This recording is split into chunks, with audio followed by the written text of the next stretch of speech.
Hello everyone, good morning. It's Kirti Sharma. Welcome Raghavansh Convent School. Today we are studying class 7th, unit 3rd of Social Studies, chapter 4 water on the earth. कि हमारी अर्थ पर जो water है वो कैसा है और कहाँ कहाँ पर है। तो आज हम किसके बारे में पढ़ेंगे? Water on earth. हमारे अर्थ पर वाटर कैसा है और कहाँ कहाँ किस किस फॉर्म में मिलता है। So let's start our chapter. इससे पहले हमने पढ़ लिया था फॉर्म ऑफ कंसिडरेशन। आज हम पढ़ेंगे हाइड्रोलॉजिकल साइकिल और वाटर साइकिल। हाइड्रोलॉजिकल साइकिल या वाटर साइकिल क्या होता है? हाइड्रोलॉजिकल साइकिल का मतलब होता है, जैसे आपने देखा इस जो डायग्राम है इसमें आप देख सकते हैं कि किस तरीके से जो हमारा इवोपरेशन है वो एटमॉस्फेयर में वाटर वेपर बन के जाता है।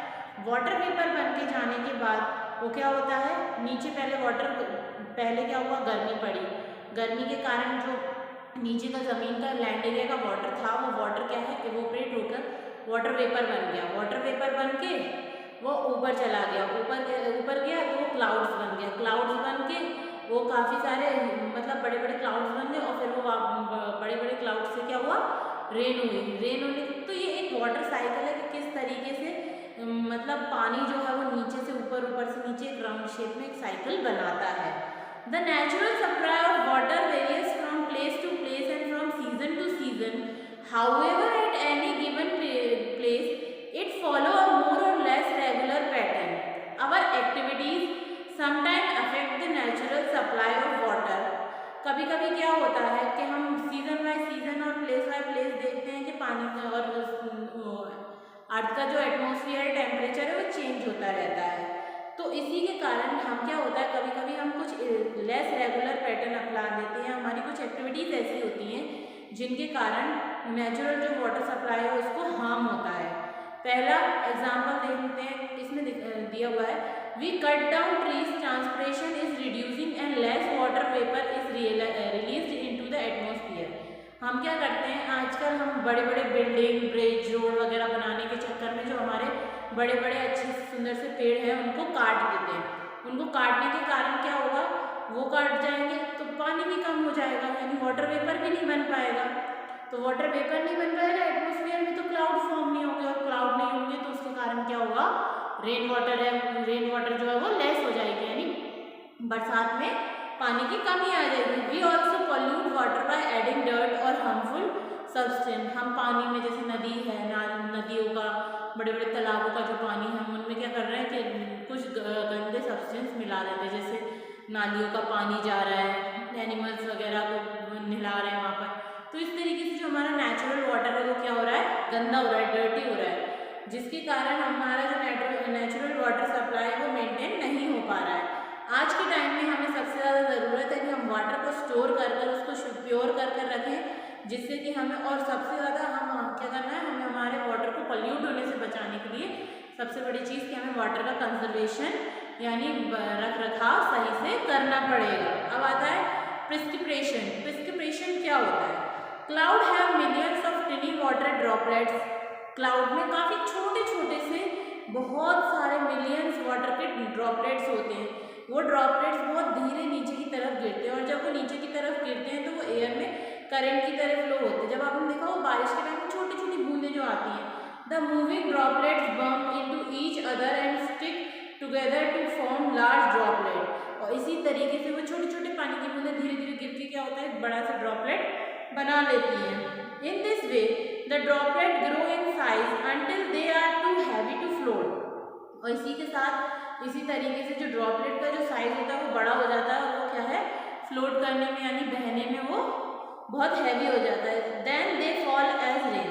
और जब वो जैसे हमारा स्पॉन्ज होता है, आपने स्पॉन्ज देखा, स्पॉन्ज को हम थोड़ा सा पानी डालते रहेंगे उसमें ड्रॉप ड्रॉप ड्रॉप ड्रॉप करके, तो एक टाइम ऐसा आएगा कि स्पॉन्ज बहुत जोर से भर जाएगा, और जब आप उसे ऐसे उठाएंगे तो उसमें से पानी निकलने लगेगा। तो इसी तरीके से क्लाउड्स में क्या होता है, जो छोटे छोटे ड्रॉपलेट्स मिल जाते हैं बहुत सारे, और वो ड्रॉपलेट्स मिलने के साथ उनका जब साइज बड़ा हो जाता है, वो हैवी हो जाते हैं क्लाउड्स, तो रेन वाटर पानी नीचे आने लगता है।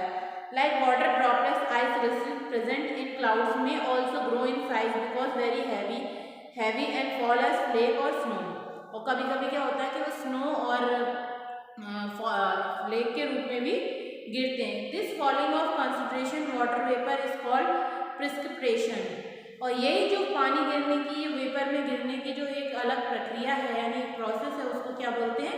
प्रिसिपिटेशन बोलते हैं। अब रेन क्या होता है? When water at the surface of the earth gate heated, हमारे जब वाटर अर्थ के सरफेस पे जो पानी होता है वो गर्म हो जाता है, it rises in the form of water vapour, और वो क्या होता है? गर्म होने के बाद वो वाटर वेपर में कन्वर्ट हो जाता है। This water vapour cool into the upper atmosphere and condense to water drops, और यही वाटर वेपर ऊपर जाके क्या होता है? एटमॉस्फेयर में ऊपर जाके वाटर जो है वो ड्रॉप्स का रूप ले लेता है। When water drop grow in size, और यही जो वाटर का जो ड्रॉप होता है ये साइज में बढ़ता जाता है, they fall in the form of rain, और वो क्या होता है? जब वो हैवी हो जाता है तो उसके बाद वो रेन के रूप में यानी बारिश की बूंदों के रूप में नीचे गिर जाता है। Rainfall in of the 3 types, अब 3 तरह का रेनफॉल होता है। पहला है relief, conventional and cyclonic and frontal और साइक्लोनिक रेनफॉल। तो इस तरीके से 3 तरह का दो तरह का क्या माना गया है? 3 तरह का रेनफॉल माना गया है। पहला होता है रिलीफ रेनफॉल। रिलीफ रेनफॉल क्या होता है? Relief rainfall occur when a mountain or highland lies in the path of moist wind, जब बहुत मॉइस्चर जो विंड होती है, जैसे गर्मी जो होती है उसमें क्या होती है? नमी भी होती है, मॉइस्चर भी होता है, पसीना भी आ रहा होता है, बड़ा अजीब सा मौसम हो जाता है। This side of the mountain that face the wind is called the windward side. जब माउंटेन्स पर काफ़ी सारी जो माउंटेन्स होता है वो विंड साइड को फेस कर रहा होता है, उस टाइम क्या होता है? बहुत गर्मी, मॉइस्चर एयर होती है और टेम्परेचर बढ़ जाता है। तो इस तरह की जो विंड वाइड स्लॉप जो होती है माउंटेन्स की, and the air ascends it's cool and get settled and finally they is considerable and rainfall. तो वो क्या होता है? जब गर्मी का प्रेशर ज़्यादा बढ़ जाने के कारण क्या होता है? फाइनली रेनफॉल हो जाती है।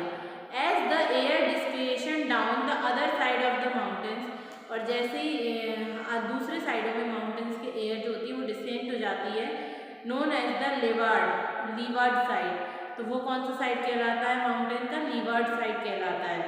It is became warmer and dryer, उस टाइम उस तरफ पानी नहीं होता, इसलिए वो क्या होता है? गर्म और ड्राई होता है। तो गर्म और ड्राई होने के कारण क्या होता है? रिसीव लिटिल और नो रेनफॉल, उस टाइम पे कोई भी रेनफॉल नहीं होती है। Hence this area is known as the rain shadow area, और इस तरह के एरिया को क्या बोलते हैं? रेन शैडो एरिया बोलते हैं। In India the western side of the western Ghat receive heavy rainfall. India के वेस्टर्न साइड में जो वेस्टर्न घाट है वो बहुत ज़्यादा रेनफॉल जहाँ होती है, और ईस्टर्न साइड जहाँ पर रेन शैडो एरिया होता है वहाँ पर मॉडरेट रेनफॉल यानी एक पर्याप्त मात्रा में रेनफॉल होती है। इसी तरीके से relief rainfall is the called orographic rainfall. Orographic rainfall इसको बोला जाता है। ऑरो का मतलब होता है ये ग्रीक में माउंटेन्स, यानी वो माउंटेन्स के आधार पर रेनफॉल वहाँ होती है। अब है कन्वेंशनल रेनफॉल। कन्वेंशनल रेनफॉल में क्या होता है? Conventional rain occur through out the year in the equatorial belt. During the day, the nearly veltation ray of the sun heat up the land surface. The air near the surface get heated and rise. जब conventional rain होने लगती है तो उसमें क्या होता है? वो एक ईयर बेल्ट जो होता है, इक्वेटोरियल बेल्ट जो होता है उसके आधार पर होती है। जब उसमें सन की जो रेज होती हैं वो बहुत ज़्यादा हाई होती हैं, और वो जब अर्थ पर पड़ती हैं तो उस टाइम क्या होता है? वो एयर के साथ मिलकर हीट और राइज यानी वो बहुत ज़्यादा गर्म भी होती हैं और वो उगती हुई भी होती हैं, और उनको ठंडा करने के लिए about shrink heat and force to rise again. और क्या होता है कि वो क्या करता है? वो ठंडी चीज़ों को भी गर्म करने का काम उस टाइम सन करता है। तो उस टाइम जो एयर करंट होता है वो सेटअप होता है, और हॉट और कोल्ड एयर मिलकर क्या करती हैं? वहाँ पर बारिश करवाने का काम करती हैं।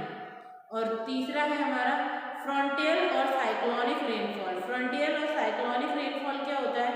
जैसे मान लो कोई भी साइक्लोन आ गया जिसके कारण बहुत ज़्यादा गर्मी और सर्दी दोनों ही एक ही डायरेक्शन में बढ़ रही हैं, तो उस टाइम पे जो सेपरेशन होगा यानी जो जोन में जो कन्वर्ट होगा वो क्या होगा? फॉन्ट होगा, और इसी फॉन्ट में बहुत ज़्यादा गर्म जो हवाएं होती हैं उनके कारण वहाँ पर लो प्रेशर होने के कारण बेल्ट पे क्या होता है? रेनफॉल हो जाती है। तो इस तरह की जो रेनफॉल होती है वो कौन सी कहलाती है? फ्रंटियर और साइक्लोनिक रेनफॉल कहलाती है। तो ये था हमारा इस चैप्टर का पार्ट सेकंड कि किस तरीके से जो हाइड्रो साइकिल और वाटर साइकिल है वो काम करती है, प्रेसिपिटेशन क्या होता है और रेन जो है हमारा वो कितने प्रकार का होता है। इसके आगे का पार्ट हम नेक्स्ट वीडियो में पढ़ेंगे। Thank you for watching the video.